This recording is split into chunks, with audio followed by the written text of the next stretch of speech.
Ladies and gentlemen, welcome back to the finest Dawn of War Unification cast this side of East Yorkshire. And today we've got a 1 vs 1 on Blood River.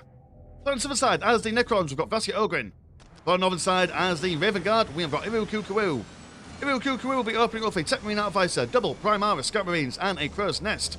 Whereas Vasa Ogrin is going to go for a fistful of Bill Scarabs, triple Necron Warriors, and 1, 2, 3, 4, 5 Plasma Generators. Look at me, I could count. I passed my maths GCSE many moons ago. Oh, well, right, okay, so Irukukwu is also going to go for a Raven Guard arsenal, which makes me think that he's going to go for some flying nonsense in the form of the Assault Marines for the Raven Guard, which are really strong, I do have to say, because they've all come out with power claws and stuff. They're quite difficult for the Necrons to deal with, as they're quite slow to start up, aren't they? Just a nice, calm building order at the beginning of the game. They just casually build up their plasma generators, get the lads out slowly but surely, and so maybe they're going to have to build up a cheeky ghost turret just to make sure that nobody causes them any issues inside. Going to see that brother captain coming out straight away, and he's pretty good for manoeuvring around as he comes out with a jetpack as well, or a jump pack if we're going to get our terminology correct on this. Primaris Scout Marines, I find it actually be quite interesting to see if we see the what's it called, the Hunt Begins research, which allows the vast majority of the Raven Guard infantry to be temporarily infiltrated. Although I suppose if you're going to be attacking the Necron base, all the Builder Scarabs have got their infiltration detection, so maybe that's actually a bit of a moot thing to do and not an ideal kind of piece of tech to go for, as I do believe it's quite expensive. What I think it's like 75 green to get it going, which is a huge investment, especially if you've gone for a brother captain. Where are you at the moment? You're going to go straight in there and just look at that glorious model. Little beaky helmet, little iron halo on top as well. Mighty sword. As he, I don't know, does a Statue of Liberty-esque rise in the air. Got some Necron Warriors. And look at this beautiful colour scheme going on here. Almost pink, but not quite pink. Like a fiery rouge, almost. Either way, brother captain attempting to snipe out the Builder Scarabs, and that kind of makes sense, as breaking down the plasma generators are nigh on impossible, as you've always got a million floaty bits trying to repair them. But yeah, it's always a debate. Do you go for the Necron Warriors and try and keep their fighting numbers down, or do you go for the Builder Scarabs and try and keep their building potential down? The debate is all this time. Both sides are fairly viable. Here comes some Raven Guards being summoned on in. And you are indeed... Oh, you were called Dark Fury Assaults. Okay, fair enough. Like I said, double power claws. Able to mince their way through anything and everything. Brother captain already taking a bit of damage, but tying up one squad of Necron Warriors. Necron Warriors don't mind being close combat though. They do a lot more damage in close combat than they do at range before they get their dark... Oh, what's it called? Their destruction fields on the go. Necron Lord is coming out soon. Oh, I really like the colour scheme in the sense that it's like a light shade of blue and also a red bit down here. Very nice stuff. Gives like an Evil Empire kind of glow, which I suppose the Necrons are Evil Empire, depending on who you talk to. Depending on which Necron dynasty you're really discussing. One squad of Builder Scarabs has been sent to the sin bin. Here comes the Necron Lord. His Staff of Light to zap and zip these guys, but they're going to use their maneuver ability to avoid these Necron Warriors.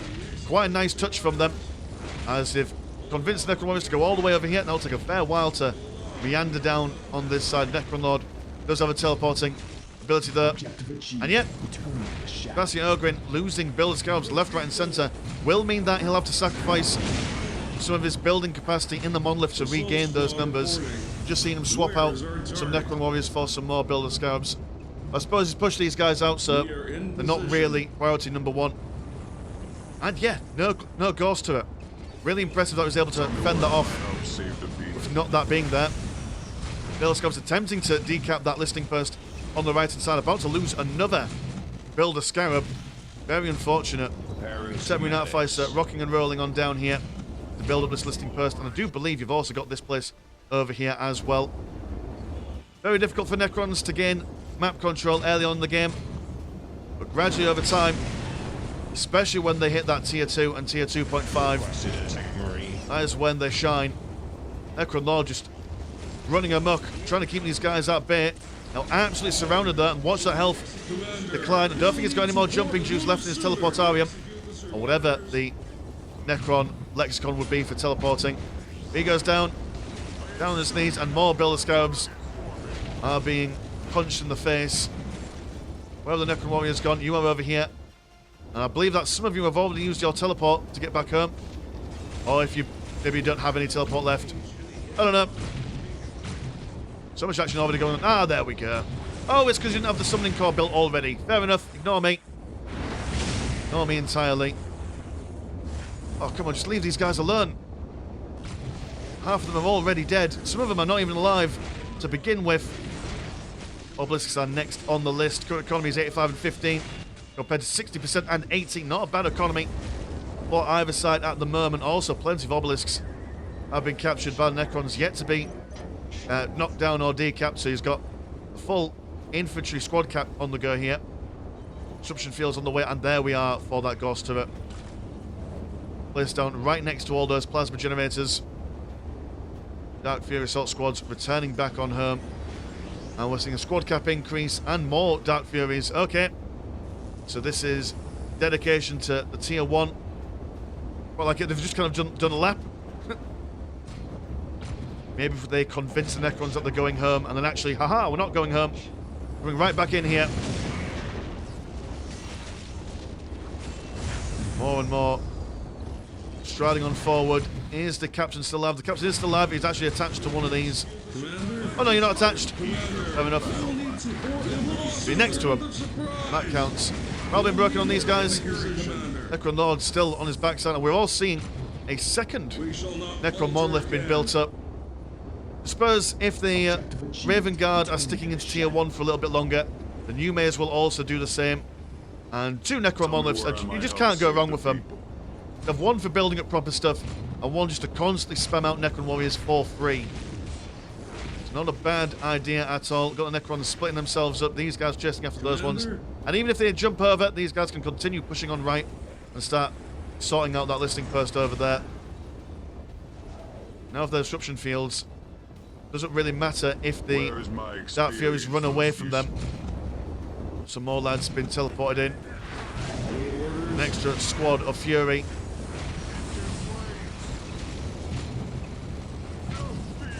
And it's just aggression on all sides. Necron Warriors managed to fend these guys off over here. They've run away. And attempting to really just pick off things on the outskirts of the Necron base. These guys are quite tanky for what they are. A lot of the submarines that we see from other factions, they kind of die quite quickly, but these guys are doing alright. I suppose not on the consistent levels of fire. About to get sandwiched in between 2 Necron Warrior squads there.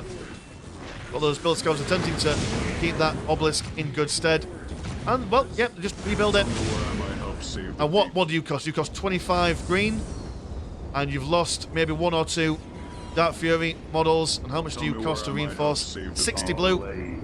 So don't know if that's an even trade. Second Necron Monolith has been finished, and tier 2 already ready for Vasi Ogrin. I suppose he has got a fair few plasma generators that have been active and not been broken down. We can see a Vanguard veteran squad, so tier 2 has finished for the Raven Guard. Seeing some melter bombs and also a sacred artifact. So some more heroes potentially for the Raven Guard here. Yeah, those melter bombs that can jump on in. And with how many Raven Guard have you got? You've got 1, 2, 3. And I'm not sure if the veteran Vanguard people get access to those melter bombs. But either way, 3 of them. Where am I needed, acting Don't really need 2 to break down an obelisk.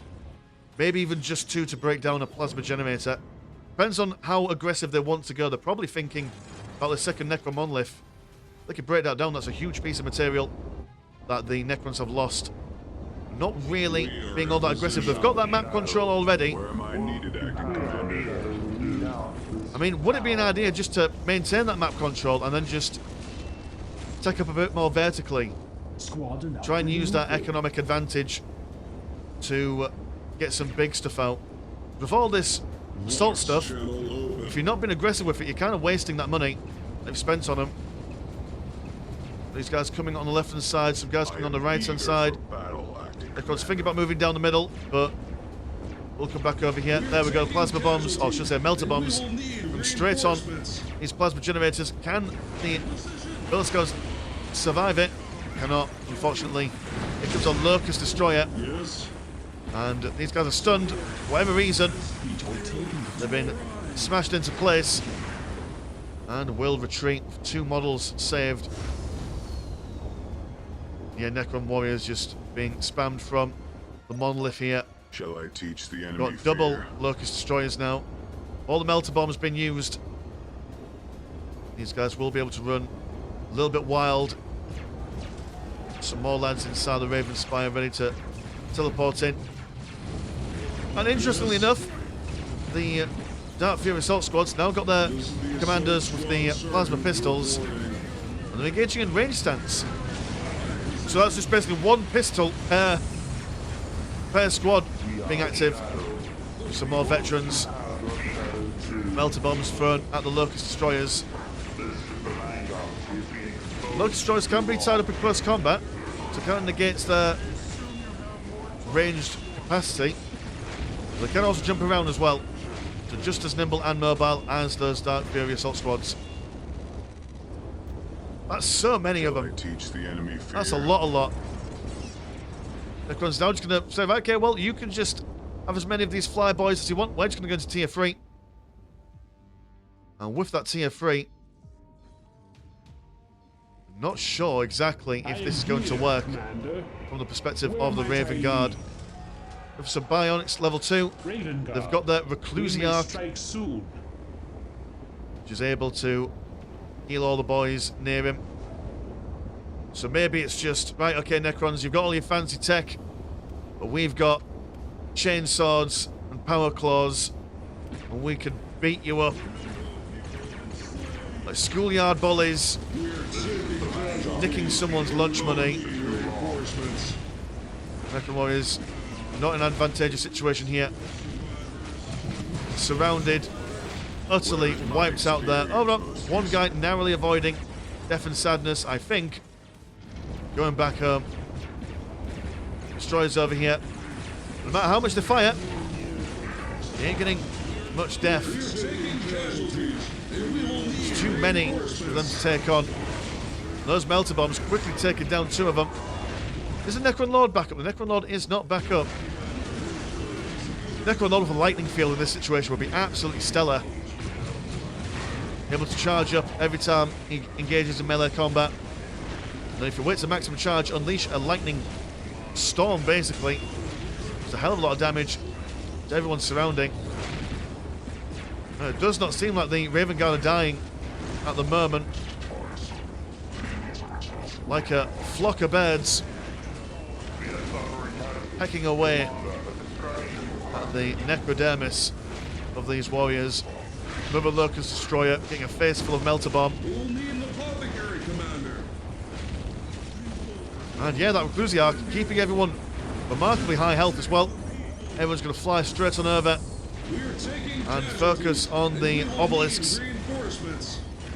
I suppose, yeah, if you see 2 Necron monoliths and you know that one monolith is just constantly spamming out those Necron warriors, one way to avoid them having maximum amount of warriors is by taking out those obelisks. Also reduces their build speed as well.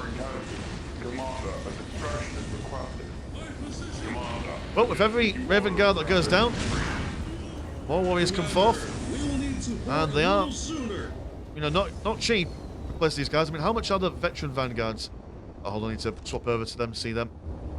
They are 90 blue and 20 green, so very expensive. But the Raven Guard have got plenty of money. Plenty of money indeed. Going to go for a Commander Veteran Upgrade, Inspiring Aura Research, and the Darkness Within, which are abilities, I do believe, for the Reclusiarch or the Librarian. I was once said that. Codicier, something like that. Either way, he's out. So 3 kings for the Raven Guard.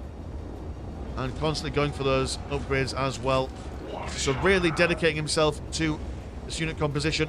But now that the Necrons are in tier 3, they have got some pariahs which are not shy of getting involved in close combat. Oh, actually not too bad at range combat neither, so no matter which situation you're in with them, they're doing quite alright and fine. Whole bunch of Necron Warriors teleporting back up. They've also gone for some Ghost Reapers, which will knock these guys on their backsides.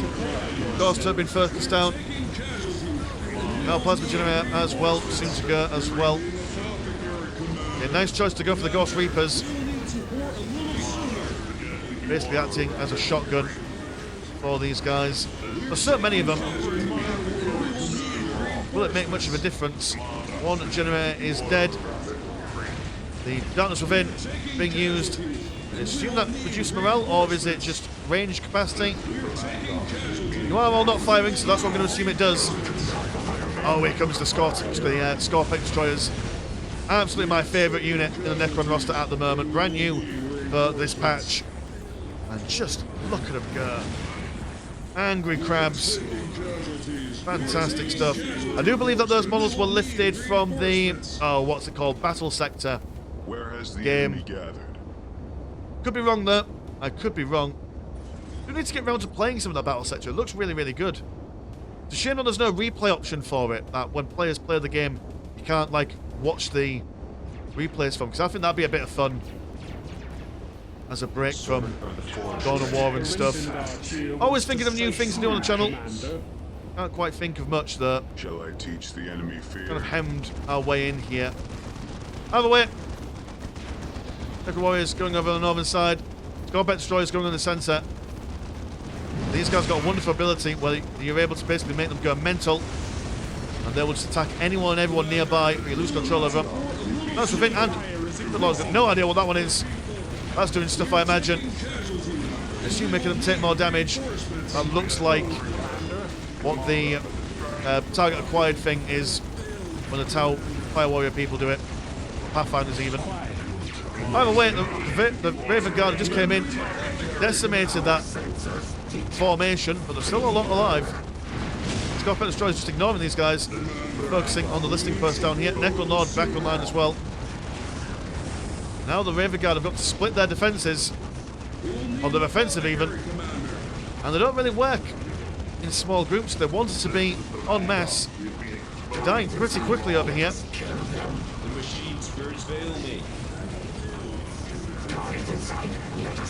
And these Scorpion Destroyers just standing firm. Lots of health on each individual model. It's hard to really break them down quickly. Now the mass of warriors comes on over. And been tied up in close combat while also being fired out of range. That's 2 loads of damage coming in for the Raven Guard. Have they got anything else coming out to play? It does not look like it. They're going to go for some more Commander Hero upgrades as well as Battlecry research and the Abyss. My goodness, they are just full-blood dedicating themselves to heroes and jetpacks and all that stuff. But I don't think that's going to do them any favours. Poor Vanguard veteran over here just being fired at consistently into that corner. Here comes the Raven Perch, which I imagine Terminators are going to come out or something like that. Yeah, a grand total of about 4 or 5 plasma pistols, attempting to take down a couple of destroyers before moving forward. Here comes the orbital blast, which is not sure if that one should have been better saved for this massive Necron Warriors over here, but it's at least it's getting them away for now. Can the Raven Guard overcome this deadly stuff? Be very careful about engaging these Necron Warriors near the river as well, as the Necron Warriors do not get affected by negative cover. But these guys will. Here comes the Assault Centurion and some Deliverers. Going to resist breaking out into song from the beginning of Prince of Egypt. There we go, Assault Centurions. These guys need to turn the tide. And look at that, there we go. Now that the Necrons are over on this side, we've got no Builder Scavs to really see anything, so they've now gone for their Hunt Begins research, and they're now infiltrated. Nice stuff. It temporarily saves them, but to be fair, every inch of stuff will help them. Oh dear, that goes to Raven Spire. Sad situation, do you have any more builders? We've got one dude over here. You will be able to rebuild it. You've got the money for it. But sadly, too much has gone. Oh, we did see the Raven Guard have lots of money all the way through that match. But I think they were dedicating themselves massively into that Dark Fury, Junk Trooper, build order. Which, I mean, you'll sometimes see players do that. They'll say, right, okay, I've got one idea, and when that idea goes really, really well, they've got plenty of money to spare. I mean, at the beginning of the game, that map control was absolutely phenomenal. They had both relics on the go, and oh dear, that Restore Monolith coming in just to seal the deal. Very unfortunate. But yeah, I think that may be transitioning away. Once they had that map control and they realised, hey, we can't really push in and do that much damage. I mean, they had vehicles. They had plenty of green money left over and plenty of blue money that they could have got. At least some, like, Razorbacks or something. Just to, like, have something a bit chunkier to hold down those front lines and maybe be a constant pressure on either this side or this side. Or maybe even the centre of the map. But Necrons, I think that double Necron Monolith really, really helped them. Being able to just spam out those Necron Warriors for cheap, which allows them to tech up a lot quicker and get those Locust Destroyers and the Scorpet Destroyers on the go. And once those guys were out, it was quite a slow grinding defeat for the Raven Guard there. So anyway, thank you so much, Vася Ogrin, for sending in that game. And if you want to support the channel, have a look at the old Patreon. £1 a month gets you one extra game a week, and there's also a Discord where Discord things happen. Links in the description as always. As with Mr. Landshark, pleasure's always never short. Now, see you in a bit. Peace.